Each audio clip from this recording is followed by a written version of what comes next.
ठाकरेंच्या शिवसेनेचं आज नागपूरमध्ये रामरक्षा पठण आंदोलन होत आहे आणि राम मंदिर दान चोरी विरोधात नागपूरमध्ये हे आंदोलन केलं जाणार आहे। उद्धव ठाकरेंच्या उपस्थितीमध्ये रामरक्षा पठण पार पडणार आहे आणि रामनगरमधील राम मंदिरामध्ये रामरक्षा पठणाचं आयोजन केलं गेलंय।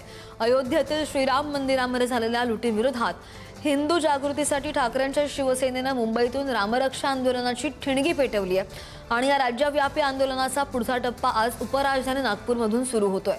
नागपूरमध्ये आज उद्धव ठाकरेंच्या नेतृत्वात हे आंदोलन होणार असून या आंदोलनाला रामभक्तांची मोठी गर्दी लोटणार आहे आणि यावेळी रामरक्षा पठण, हनुमान चालीसा आणि महाआरतीनं नागपूर नगरी दुमदुमून जाईल।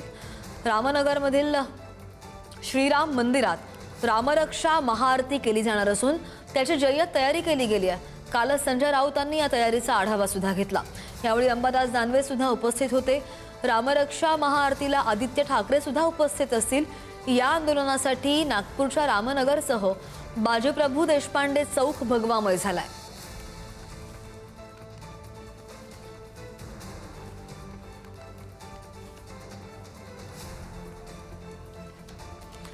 दरम्यान या रामरक्षा आंदोलनावरून दोन्ही शिवसेनेच्या नेत्यांमध्ये वाकयुद्ध रंगलंय। पाहूयात। उद्धवजींनी रामरक्षा म्हणावी, खूप मोठा विनोद आहे। खूप मोठा विनोद आहे। जे उद्धवजी काँग्रेस सोबत गेले, जे उद्धवजी सोनिया गांधी सोबत गेले, ज्या राहुल गांधींना तो आदित्य ठाकरे मिठ्या मारतोय रस्त्यामध्ये, त्यांनी आता हिंदुत्वाचं पाऊल बोलावं, हे हास्यास्पद आहे ना। लोकांना कळतं सगळ्या गोष्टी। आता लोक काय तेवढे दुधकुळे झाले नाहीत ना। रामरक्षा काय रामदास कदमच्या बापाने लिहिली आहे? हे बोलायला कोणी दिला त्यांना अधिकार?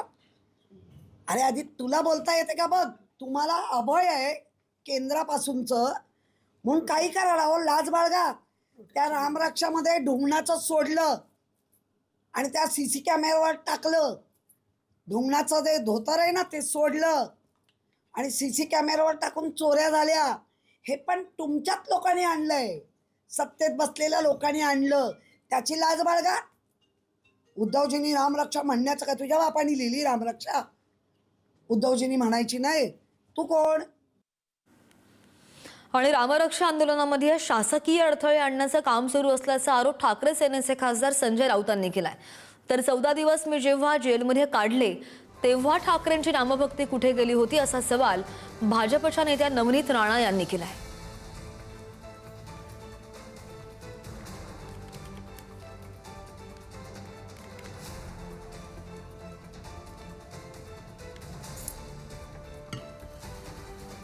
शासकीय प्रयत्न सुरू झाले, ते सर्व अडथळे आम्ही पार केले। म्हणजे होर्डिंग लावू द्यायचे नाही, बॅनर लावू द्यायचे नाही, परवानग्यांचा विषय, जे जे काही गोष्टी करणं शक्य आहे त्या जरी होत असल्या तरीही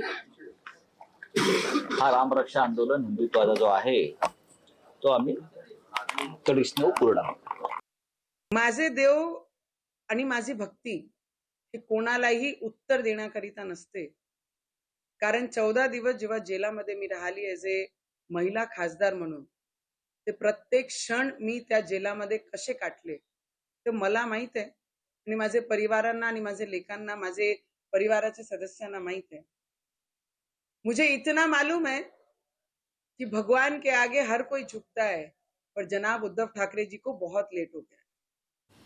तर उद्धव ठाकरे यांच्या रामरक्षा पठणाचं नागपूरमध्ये नागपूरचे राजे मुधोजी भोसले यांना सुद्धा निमंत्रण दिलं गेलंय।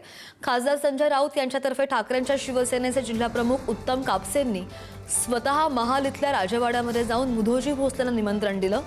नागपूरच्या रामनगर इथल्या राम मंदिरामध्ये उद्धव ठाकरे यांच्यातर्फे रामरक्षा पठण आज संध्याकाळी 4:30 वाजता संपन्न होत आहे आणि यासाठी मुख्यमंत्री फडणवीस, RSS सरसंघचालक मोहन भागवत यांच्यासह नागपूरमधील विविध मान्यवरांना संजय राऊतांनी उद्धव ठाकरे यांच्या रामरक्षा पठणाचं निमंत्रण दिलं।